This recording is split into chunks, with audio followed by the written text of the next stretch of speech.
ఇంకా ఎన్ని కుట్రలు చేసినా, ఎన్ని కేసులు పెట్టినా, ఎన్ని కథలు పడ్డా ముఖ్యమంత్రి గారికి నేను ఒకటే గుర్తిస్తా ఉన్నా, నీ 420 హామీలు, నీ 6 గ్యారంటీల నుంచి ప్రజల దృష్టి నువ్వు మరల్చాలని ప్రయత్నం చేసినా మల్ల నీయం ప్రజల తరపున అడుగుతూనే ఉంటాం. నువ్వెన్ని రకాలుగా వేధించినా నిన్ను వదిలిపెట్టాం. నీ కాంగ్రెస్ పార్టీని బొందబెట్టేదాకా వెంటాడుతూనే ఉంటాం. కేసీఆర్ కమిషన్ ముందు పిలవాలి కాబట్టి పిలిచారనుకోవచ్చా? కేసీఆర్ గారు తెలంగాణ చరిత్ర. కేసీఆర్ ను ఇవాళ పిలిచి అది కూడా ఇరిగేషన్ గురించి మాట్లాడటము అంటే ఇది హనుమంతుడి ముందు కుప్పిగంతులు లాంటివి. ఎందుకంటే కేసీఆర్ గారికి ఉన్నంత క్షుణ్ణమైన అవగాహన, వాగులు, వంకలు, నదులు, చెరువులు, వీటి గురించి, ఇరిగేషన్ రంగం గురించి కేసీఆర్ కు ఉన్నంత అవగాహన బహుశా భారతదేశంలోనే ఈరోజు సమకాలీన రాజకీయాల్లో ఏ రాజకీయ నాయకుడు కూడా ఉండదు. మరి అట్లాంటిది కేసీఆర్ గారిని పిలిచి లేదు అడుగుతామంటే హనుమంతుడి ముందు కుప్పిగంతులే అవుతుంది. ముమ్మాటికి నిజాలు అల్టిమేట్ గా తేల్తాయి. ధర్మము న్యాయమే గెలుస్తుంది. అల్టిమేట్ గా కేసీఆర్ గారి పేరు చరిత్రలో సువర్ణాక్షరాలతో తెలంగాణను సాధించిన నాయకుడిగా, తెలంగాణను సస్యశ్యామలం చేసిన నాయకుడిగా చరిత్రలో సువర్ణాక్షరాలతో లిఖించబడుతుంది. ఈ చిల్లర రాజకీయాలు పట్టించుకోకండి. 6 గ్యారంటీలు, 420 హామీల మీదనే మనం అందరం దృష్టి పెడదాం. ఖచ్చితంగా రేవంత్ రెడ్డిని, కాంగ్రెస్ పార్టీని తొందరలోనే ఈ చిల్లర రాజకీయాలు అన్ని ముగిసిన తర్వాత ప్రజాక్షేత్రంలో బట్టలిప్పి నించోబెట్టే విధంగా కార్యాచరణ ఉంటది. దానికి మీ మద్దతు పలకాలని రాష్ట్ర ప్రజలకు రేవంత్ రెడ్డి అనే ఒక చిల్లర నాయకుడు, ఒక చిల్లర వ్యక్తికి కేబినెట్ అంటే అర్థం కాదు, కేబినెట్ ఎట్లా పనిచేస్తుందో అర్థం కాదు. ఎందుకంటే ఆయన ఆలోచనలు వేరు, ఆయన ఎజెండా వేరు. ఆయనకు రాష్ట్ర ప్రయోజనాల కంటే, రైతుల ప్రయోజనాల కంటే రాజకీయ ప్రయోజనాలు, రాక్షస ఆనందము, పైశాచిక ఆనందం ఆయనకు ముఖ్యం. ఆయన చిల్లర పని చేసి బ్యాగులు మోసి జైల్లో పడ్డాడు కాబట్టి మా వాళ్ళని కూడా కొంతమందిని జైల్లో పెట్టాలనేది ఆయన వికృతమైన ఆలోచన తప్ప ఇంకోటి కానే కాదు. నేను చెప్పేదల్లా ఒకటే, అబద్ధం నిజం నిలకడ మీద తెలుస్తుంది. నిజం కడప దాటే లోపల అబద్ధం అంగిలాగేసుకుని ఊరంతా తిరిగి వస్తుంది అన్నట్టు కొన్ని రోజులు కాళేశ్వరం అని, కొన్ని రోజులు ఫోన్ ట్యాపింగ్ అని, కొన్ని రోజులు ఫార్ములా ఈ అని ఏదైతే డ్రామాలు రేవంత్ రెడ్డి ఆడుతా ఉన్నాడో, ఆయన ప్రభుత్వం ఆడుతా ఉందో, ఇవన్నీ కూడా కేవలం ప్రజల దృష్టి మరల్చడానికి చేస్తున్న చిల్లర ప్రయత్నం. 420 హామీలు, 6 గ్యారంటీలు అమలు చేయలేని ముఖ్యమంత్రి, చివరికి మంత్రివర్గ విస్తరణ చేయలేని ముఖ్యమంత్రి, చివరికి మంత్రివర్గ విస్తరణ చేసిన పోర్ట్ఫోలియోలు కూడా కేటాయించుకోలేని ఒక అసమర్థ ఫెయిల్యూర్ చీఫ్ మినిస్టర్. ఆయన ఫెయిల్యూర్ ని కప్పిపుచ్చుకోవడానికి చిల్లర ప్రయత్నాలు చేస్తున్నాడు. అంతకంటే మించి చేసేదేం లేదు. కేసీఆర్ గారితో ఇరిగేషన్ గురించి మాట్లాడడం అంటే హనుమంతుడి ముందు కుప్పిగంతులాగా ఉంటుంది. ఎందుకంటే కేసీఆర్ గారికి సమకాలీన రాజకీయాల్లో భారతదేశంలో ఆయనకున్నంత క్షుణ్ణమైన అవగాహన, నదులు, వాగులు, వంకలు, చెరువులు ఏం చేయొచ్చు అనేది, ఏం చేసి చూపెట్టిందో కూడా కేసీఆర్ నాయకత్వం తెలంగాణ ప్రజల ముందే ఉంది. బ్రహ్మాండంగా తెలంగాణను 1 కోటి ఎకరాల మాగాణం చేసి వరిధాన్యం ఉత్పత్తిలో పంజాబ్ ను, హర్యానాను దాటిపోయి తెలంగాణ అనే కరువు పాలిత ప్రాంతాన్ని ఇవాళ భారతదేశంలో అగ్రభాగాన్ని నిలబెట్టినందుకు కేసీఆర్ గారికి నోటీసులు ఇస్తారా? లేదా ప్రపంచంలోనే అతిపెద్ద లిఫ్ట్ ఇరిగేషన్ ప్రాజెక్టును 4 ఏళ్లలో ప్రజాస్వామ్య భారతదేశంలో కట్టినందుకు మీరు నోటీసులు ఇస్తారా? దేనికి ఇస్తారు కేసీఆర్ కు నోటీసులు?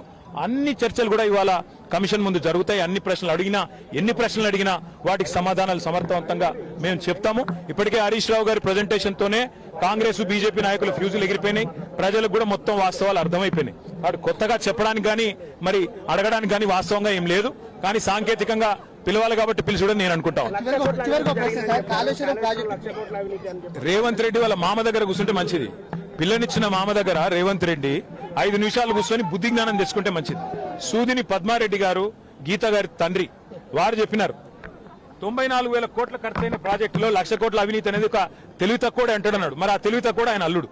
మా కర్మగాలి ఆ తెలివి తక్కువ ఇలా ఈ రాష్ట్రానికి ముఖ్యమంత్రి. కాబట్టి మేము అనేది ఏంటంటే రేవంత్ రెడ్డి గారు ముందు పోయి వాళ్ళ మామగారి దగ్గర కూర్చొని కొన్ని పాఠాలు నేర్చుకుంటే మంచిది. కాళేశ్వరం ప్రాజెక్టు విచారణ పూర్తిగా అయిపోయిన తరుణంలో మళ్ళీ 2 నెలలు పొడిగించి కేసీఆర్ ను ఇటు హరీష్ రావును పిలిచినటువంటి సందర్భం కనిపించింది. దీన్ని ఎట్లా చూస్తుంది? ఖచ్చితంగా కక్ష సాధింపు, రాజకీయ వేధింపు తప్ప ఇందులో ఏమీ లేదు. నిజం నిలకడ మీద తేలుతుంది. ముమ్మాటికి అల్టిమేట్ గా ప్రజాక్షేత్రంలో, న్యాయస్థానాల్లో ఎక్కడెక్కడైతే ఇవాళ ఈ విచారణను, ఈ వేధింపులను ప్రజలు గమనిస్తున్నారో, 1 కోటి ఎకరాల మాగాణం చేసి పంజాబ్ ను, హర్యానాను దాటే విధంగా తెలంగాణలో వ్యవసాయ ఉత్పత్తి పెంచిన కేసీఆర్ గారి మీద వేధింపుకు పాల్పడితే తప్పకుండా ప్రజాక్షేత్రంలో ప్రజలు బుద్ధి చెప్తారు. 1.5 కాలంగా ఒక ప్రాజెక్టు డిపిఆర్ గానీ, కనీసం శంకుస్థాపన గానీ, ఒక ఇటుక పెట్టి కట్టే దాఖలాలు లేవు. ఎట్లా చూస్తారు కాంగ్రెస్ పార్టీ? ఎట్లా చూసేదేముంది? ఇటు కూలగొట్టడానికి వచ్చింది తప్ప కట్టనికి రాలేదు. ఈ పేదల ఇండ్లు కూలగొట్టడం, ఇట్లాంటి ప్రాజెక్టులు కూలగొట్టడం, విధ్వంసకరమైన ఆలోచనలు, రాజకీయ వేధింపులు, కక్ష సాధింపు తప్ప ఈ సన్నాసికి ఏమి చేత కాదని అర్థమవుతా ఉంది. అందులో అర్థం కాకపోవడానికి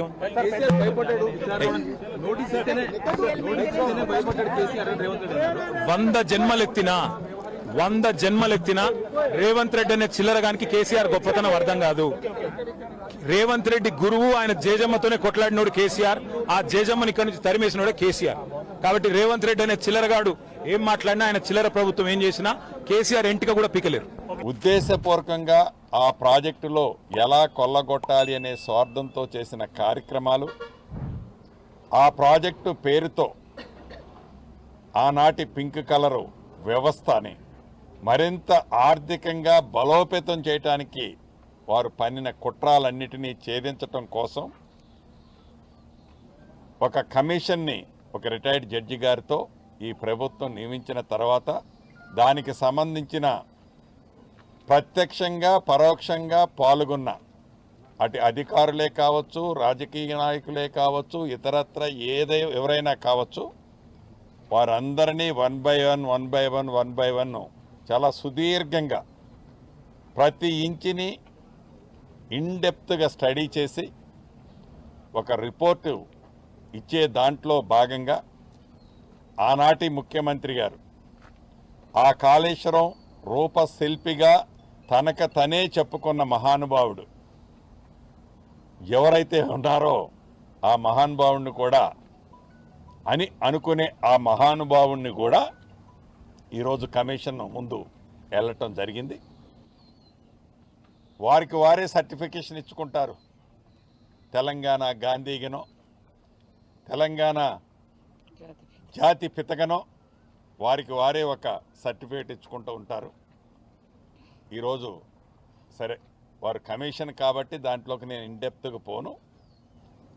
తప్పకుండా అది తెలంగాణ జాతిపిత కాని జాతిపితగా చెప్పుకునే వ్యక్తి కానీ, ఇంకా మిగతా దానికి సంబంధించిన వ్యక్తులు కానీ, ఆ వ్యవస్థ కానీ ఇప్పటికే ప్రభుత్వానికి ఒక క్లారిటీ వచ్చింది. ఈ కమిషన్ ఇచ్చే రిపోర్టు తర్వాత ఈ పేదోడి ప్రభుత్వం పేదోడు సొమ్మును కొల్లగొట్టే ఉద్దేశపూర్వకంగా ఈ రాష్ట్రాన్ని అప్పులు పాలు చేసిన వ్యక్తుల పట్ల దాంట్లో ఉండే అంశాల పరంగా అది ఎంత పెద్దవాళ్ళనైనా ఈ ప్రభుత్వం చట్టరీత్యా, కక్షపూరితంగా కాకుండా చట్టరీత్యా చట్టము తను పని చేసుకుంటూ పోతుందనే విధంగా, చట్టము ఎవరికి చుట్టం కాదనే విధంగా వాళ్ళ మీద కూడా ఆ చర్యలు తీసుకోవటం జరుగుద్దని మీ ద్వారా తెలియజేస్తాం. అయితే వారు చెప్పింది అక్షరాల నిజం. కాళేశ్వరం అంటే ఒక ప్రాజెక్ట్ కాదు, ఒక సిస్టమ్ ఉంటే అందులో వివిధ కాంపోనెంట్స్ ఉంటాయి. వారు చెప్పిన కాంపోనెంట్స్ అని హరీష్ రావు గారు చెప్పిన కాంపోనెంట్స్.